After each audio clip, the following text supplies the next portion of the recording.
Hey, what's up, you guys? This is your boy 3 Stacks in this thing, baby, representing Team Kings of Games. And today I'm coming at you guys with an update for my 60 card Pendulum Gasoline. Now, I really love this deck a lot. It's very fun, it's very explosive. It plays my second favorite archetype, which is Zephyros. Pendulums just have always been insane. I've done a lot of successful things with this deck. I've topped a lot with this deck, and it got to a point where I was like, okay, maybe I really do need to start playing other decks too, because I didn't want to become that one-trick pony where like I only play one deck competitively and stuff. Because for a while it was the only deck that I played competitively, and I like had so many other decks that I just wanted to allow them to have the spotlight too. So I kind of gave this deck a small break and played other decks, but I kept working on my list and tested this basically at lower level events. I didn't keep taking it to higher. Like if you know YCS Las Vegas, I didn't take Pendulums, I took my pure Shaddolls. And that's also in part because Shaddolls finally got their cards back, and I was like, dude, I couldn't wait to play this deck. But anyways, I'm gonna show you guys Pendulums because honestly, like, this deck is so awesome. And when it comes down to 60 card Pendulums, I think this is the channel that you want to come to. Understand people have preferences. Really, it's between like me, Jeremy Mitchell, Triff, and also Cooper. Like, those are the four prime sources on YouTube for good pendulum knowledge, and I would never knock any of them. You could go to any of them. You don't even have to go to me. You could go to Mitchell, you could go to Cooper, you could go to Triff. All of them are good pendulum players. They know their stuff. But this is one of the challenges you can come to, and sometimes it's the personality that could be something that you want more. So anyways, before I get into my pendulum deck profile, I have merch. I have Team Kings of Games t-shirts. I have mediums and large. I realized I regretted getting such small sizes because the moment I made the video talking about I have the shirts, everybody was like, they needed bigger sizes and stuff. And I was like, dang, I knew I wasn't going to get smalls because I just didn't feel like anybody would need a small. I was like, so if you need like extra large or 3XL or anything like that, I still don't have those. But I do have mediums and larges right now. You know, I spent like a lot of money to get the mediums and larges, so it just kind of broke me a little bit, and I can't afford to get bigger size shirts just yet. But if you want to support the channel, outside of me having, it's in the link, by the way, the description box. It does have my PayPal info, my Patreon, and my Cash App too, so if you don't have any of those. But also, if you just want to directly support the channel, you can still help your boy eat by buying the Team Kings of Games t-shirt. I don't even mind signing it if you don't mind that either. I'll do that for you too. But yeah, let's go ahead and get into the profile, you guys. Got a lot to talk about. Small disclaimer, I do not own any copies of Magician Souls. I don't have really any of the cards for the Infinite Negate combo. I don't really have any of those. I don't even have the Buster Whelp. That's one proxy in my deck. I do have Union Carrier, and I do have Needle Fiber, though, because I got those from Dual Overload. So I'm just letting you guys know that also, so that you're not commenting saying, oh, why aren't you playing these cards? Because I don't have them. It's that simple. So let's go ahead and get into the profile. 3 copies of Magical Abductor. This card, hands alone, just became the best card in the deck after Electromite got banned, because it's the only card that can actually directly add any Pendulum monster that I want from my deck to my hand. Like, Selene doesn't even do that. The Selene link, and I don't have that either, before you say, why aren't you not playing it when we get to extra deck? Like, I already answered all those questions. But Selene doesn't let you add any Pendulum monster from your deck to your hand. Unfortunately, she doesn't say that.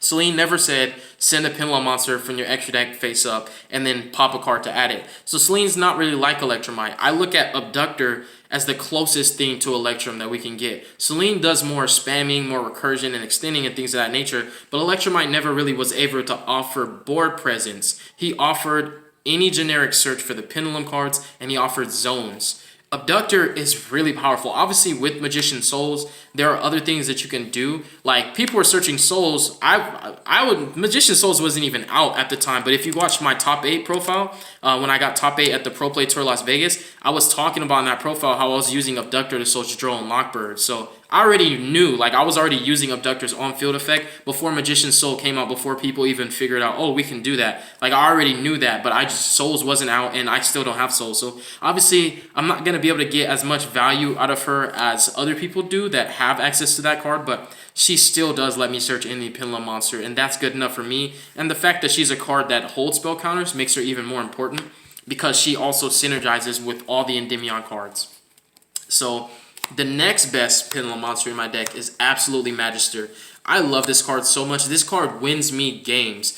A card that has won me more than 2 games or more than 3 or multiple games in general in a high-level competitive event, I just feel like I just have to, because there were just games that I was winning like just for no reason with Magister. Like, this card is like if you put it in an archetype perspective, it's like multi-faker. It literally can bring out Endymion for negates. It can actually special summon Servant of Endymion directly from your deck, which is funny because like people don't really pay attention to how like universal this card is. You can actually special summon Servant, and when Servant gets destroyed, she will go from your monster zone to your Pendulum zone. Then you can use Servant's effect. Like, dude, there's so many big brain plays you can do with this card. Like summoning, obviously, you know, Reflection and Battle Phase to bounce Conductor against Dinos. Summoning Endymion, you know, summoning Master Cerberus to go aggro for, you know, like if you need to go for an OTK push. Summoning cards like Garuda and Jackal King. This card's just so powerful. It really is. Like, it's very strong. Like, it's good, man. I love Magister. I can't play less than 3 of this card, just especially with more RNG factors being applied to this deck because Electromite's banned. Any hand can't just be gas now. Your hand has to actually draw the gas, like via RNG through draw spells, search spells, etc. Electromite was like, okay, you don't have good cards in your hand, but you can put out 2 Pendulum monsters like, you know, Darkworm, Chronograph Sorcerer, bam, then you could just get anything you want. It's not like that no more. So you have to max out on the important cards, the important combo pieces, so that you're not so much relying on that, because it's already a luck factor in the first place, but you're just increasing the probability and statistics on that side, the mathematic ratio. So 3, I feel is correct. Its scale effect is insane. Its on-field effect is insane. Obviously, I like starting it in scale because it'll have a counter when it comes out, which means it's interchangeable with Endymion and other cards of that nature. It's just so good. And without Electromite, again, it's just another problem-solving card, like where you can just get access to cards that you naturally couldn't because Electromite's banned. And then, man, this hurts. But we're playing 1 Servant. What's cool is even if you didn't see Servant, but you still saw Magister, like I said, Magister can actually special summon. Let me go ahead and read you his main monster zone effect. Remove 3 spell counters from your field. Special summon 1 monster from your deck that can place a spell counter on. That you can place a spell counter on. She is a card that you can place a spell counter on. So you're going to special her from your deck off her, right? The moment she dies, she's going to go to your Pendulum zone. Now she's in the scale. So it's like she's still there. It's like she's at 4. You just can't get that instantaneous expeditious access, right? You just kind of have to do it in like a slower way, but still the fact that he can get access to Servant makes him even better. Like, people just sleep on this card. Triff sleeps on this card, dude. Like, even Jeremy Mitchell high-key sleeps on this card. Like, dude, this card is just way too strong. It's way too strong, dude. Like, it's way too strong. It really is. He's busted. We're playing 1 copy of Reflection. I might play 2 because there's sometimes when you draw and you want to summon off Magister, like this deck really sometimes is Magister Turbo because the card's just bonkers. The beauty of Magister's the other restrictions is like very similar to Servant is he doesn't have a hard once per turn clause. You can only special summon him once per turn, but if you normal summon 1, special summon 1, or just Pendulum summon them simultaneously, his monster effect is not once per turn. So if you have multiple Magisters, then it gets out of control because you're like special Endymion, okay, special Jackal King, and you start your board off without being able to be super polyed, which is another beautiful thing. Like, you'll leave like Earths in like a wind, for example, like Vortex and stuff. It's just so bonkers. And even when you have like IP Masquerena and Absolute Dragon, which is another play I'm doing, like leaving those, it just lets you link spam on your opponent's turn. Like, the card's just insane. So these are just basically, if you can't RNG into these or search them off Mastery, the other way to access them is by using Magister. And the beauty with that is Endymion is a card. So when you have cards with spell counters, like when you're able to actually get this out with the spell counter, get this out with the spell counter, Endymion will give you follow-ups. Because Electromite being banned, it's really important to maintain your resources. So Endymion is not just a negation anymore. I look at him as literally a follow-up play. Because I'm not just negating a spell or trap, right? I'm not just stopping shit off fusion. I'm actually putting a card back to my hand so I can scale it again.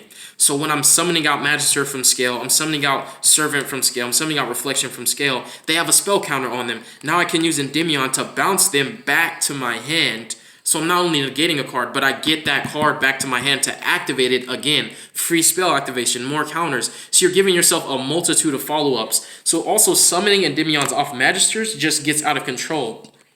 Especially if you started that Magister off by specialing him out off of your scale, then you can just use him to summon out Endymion, use Endymion to bounce him back to your hand. It's like this ongoing circle of life where you're just looping. Like, I believe in a grind game. I don't think you're always just going to win flat out like turn 1 just because your board's just so crazy. Yu-Gi-Oh's crazy in general. So, like, these cards are just very important. My spell counter holders. Other cards that are super imperative, I'm going to keep these there. are also the Mythical Beasts. I know Ash Blossom's a card, I know Electromite's banned, but I also play the Zephyros, and I Pendulum summon higher levels than 4 a lot of the times. I can still summon Zephyr, I can still summon Jackal King, I can still summon Endymion, I can still normal summon Magister, even if this gets Ash. And if this gets Ash, thank you, so that I can actually resolve like cards that I don't want to get ashed, right? So Cerberus is just very, very powerful. The fact like when you open Cerberus with a hand that has Magister, it gets really, really broken because this card goes straight to the extra deck, so you can bring him right back off of Magister, and they immediately have spell counters, and then this is going to gain spell counters as you're activating your scales. So now your Magister's live to just remove 3 from him, special anything you want on your opponent's turn, and you can really outgrind even back row decks. Like, it's crazy. Magister is just way too good. Like, I'm telling you, some of the best sources for Pendulum knowledge on YouTube are still underestimating this card. Like, I would say the best sources are definitely Jeremy Mitchell. If you consider me, then it would be Team Kings of Games, Cooper, and also Triff, Triff Gaming. Those are like the best sources for Pendulum knowledge. And I really don't think any of them like see what I see with Magister. Like, they see it with, Magician Souls. They see it with, all these trendy cards. But this isn't really like a trendy card. It's like a one-of in most people's decks, but I can't play less than 3. Like, Cerberus is insane going first. It's insane going second. Like, especially going second. Like, I already mentioned these interactions where if you just open just these 2 alone, it's explosive. Like, you could just scale this, search Jackal, special this from your extra deck, load counters to it, activate Endymion and scale, remove counters from it, summon Endymion, blow the field up, this effect, banish. And like, you have these gigantic monstrosities. This can't be destroyed by card effects. This can't be targeted or destroyed. So they're giant boss monsters that cleared cards, and now it's hard to get over them. Like, these are bread and butter going second. You play a back row deck, it sucked for the Salman Greats. And then we have 2 copies of Jackal King. Jackal King is a necessity. Honestly, playing 2 is correct because you want one to actually be able to search off Cerberus for you to special Cerberus from your extra deck, and you want one to be able to special from your deck via Magister or Servant. So 2 is correct. You can play 3, but never play 1. That's what I will say. And then I love Garuda. Garuda is just so broken in this format. Honestly, like it's literally a searchable hand trap. Like, it's literally so good. Like, if your hand's already gassed, use Abductor to search this. You'll never regret it because then you'll special it, right? The beauty is when you special it to your side of the field, even if it's off Magister, the second a spell is activated, guess what? When each time a spell is activated and it resolves, place 1 spell counter. Basically, each time a spell card is activated, place 1 spell counter on this card when that spell resolves, right? So you use Magister to special this from your deck. Oh, it has no spell counters. A spell gets activated. A spell counter gets placed on it. Endymion, return it from your field to your hand. Effect, remove 3 from anywhere on your field. Bounce the entire... Like, dude, this card is insane. And the fact that you can just keep bouncing it to your hand off Endymion. Again, recursion, follow-up plays. Like, dude, like, I'm sorry. Like, and that's the beauty of it. Like, you can go to so many sources of Pendulum information, but we all think differently. I think different from Triff. He thinks different from me. I think different from Jeremy Mitchell. He thinks differently from me. Cooper thinks differently from me. I think different. We all are good Pendulum players, but we think so differently from each other, yet we still all see success competitively. So any of this, what we're providing for you, any of it will work for you. You just have to test it out for yourself. Don't be such a hardcore net decker that you're going to just like play card for card, but definitely try out the ideas and the ratios. They work. So these cards are just important. Like the spell counter holders are just super important for this deck. For Zephyros, I'm playing the same ratio as before. Still on the fence about playing a Zephyr Windy. Without Electromite, you just need more utility, and the way to access from your extra deck, just adding from your extra deck to hand, is just really important. So cards like Oath Dragon and Zephyr Windy are considerable for your grind game, but this is still the perfect ratio for me. This is good going first. This is good going first. These are more for going second, just to have spot removal. And this is like the best scale in the entire game of Yu-Gi-Oh! This is the best Pendulum card to ever activate in your scale. It's better than Servant. It's just too versatile. It can be high scale, low scale. It gets negates. It gets spot removal. It's just good. Next up, for Magicians, I'm playing 2 Harmonizing. I'm playing 1 Dragon Pit, 1 Dragon Caller. Debating on just cutting him for like, another like level 7. Really, he was here because I was playing the Guard Dragons.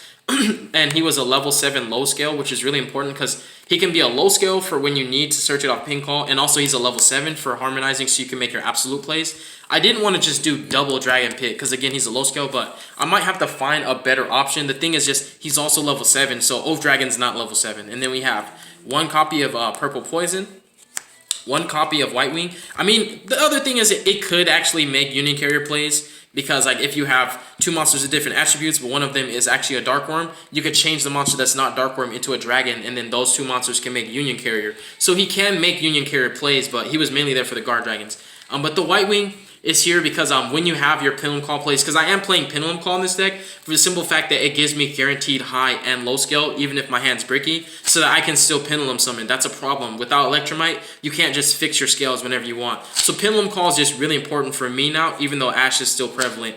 But this allows you to make plays like if you can make a Savage and an Omega at the same time. Harmonizing for, you know, Purple Poison, that's your Savage. This plus Dark Worm or any level 4 is your Omega, or you can make Dweller plus Savage. So Pendulum Call normally gets 2 negates just off Pendulum Call plus random monsters on the field. Timebreaker is here to be a level 3 target for Harmonizing, so that you can tune these into the Meteor Burst and then summon your 7 scale, which will be this or this, and you can make your Absolute Vortex plays. So that's all the Pendulum Magicians. And then we have Dark Worm. I play 2 Dark Worms, 1 Gate 0. A searchable 7 scale is important for the combos for when you have your Pin Call. Pin Call always ends on negate, so like Pin Call is just really powerful. It's a prevalent, really integral card for the way that I'm working out my combos now. And just having a 7 scale is important too. So Dark Worm's impressive. It's a starter card. It still gets you that +1 body, and it allows you to just normal make a generic link 2, have zones. And then for non-Pendulums, I'm playing 1 Blue Boy, 1 Ghost Ogre, and then this is the only proxy. It's the Buster Whelp. It's the Buster Blader. It really should be played in Buster Blader, but obviously Union Carrier is a card. So we're just not playing the Amorphage lock and the Guard Dragons anymore. This is a much more efficient way to lock your opponent out from special summoning. This is a target for my Needle Fiber to have more interaction, and it's also a tuner that I can Pendulum summon for interruption, so if I draw it, it's not really a brick. Blue Boy's Mando for the spell books. For spells, I'm playing 3 copies of Mastery, 3 copies of Zephyr Providence. We played 3 copies of Pendulum Call. Pendulum Call, like I said, is just very important. Pin Call Dark Worm is still nice too. And then we have 3 copies of Oracle, best field spell in the game. Then we play 2 copies of Duelist Alliance. I don't care that Drill's a card. I care more for helping myself than hurting my opponent. I really don't think Drill's gonna be as prevalent. It sucks against Shaddolls. It's not that great against Salman Grades. It's really not seeing play outside of against like Pendulums, and Spirals are, you know, now dead, and Lunalights are pretty much dead. So the cards that Droll hurt the most, the decks that Droll hurt the most are kind of like not even popular anymore. So I feel even more confident to play my Searchers at maximized ratios if I want to.